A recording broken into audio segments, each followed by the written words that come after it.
అందరికీ నిశ్శబ్దంగా ఉంటే మాట్లాడితే పడతాయి. నిశ్శబ్దంగా ఉండండి కోరుతున్నాం. అమ్మ అందరూ నిశ్శబ్దంగా ఉండండి, ఒక్క నిమిషం ప్లీజ్. అమ్మ అందరూ నిశ్శబ్దంగా ఉండాలి, ఒక్క నిమిషం. డిప్యూటీ సీఎం గారు వచ్చారు, ఒక్క నిమిషం నిశ్శబ్దంగా ఉండండి. ఒక్క నిమిషం నిశ్శబ్దంగా ఉంటే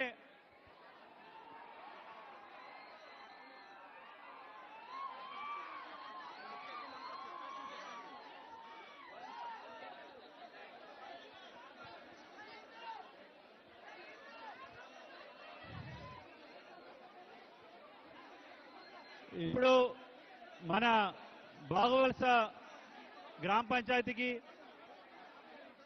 బీటీ రోడ్స్ మన జిల్లాకి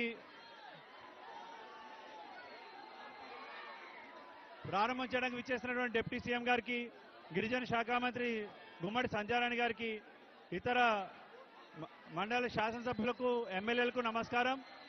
ఈరోజు మన డిప్యూటీ సీఎం గారు మన పార్వతీపురం మన్యం జిల్లాకు రావడం చాలా సంతోషదాయకం.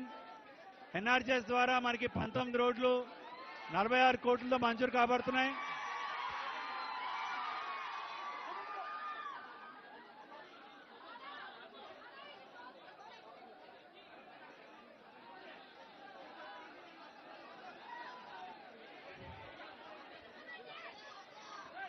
మేడం గారు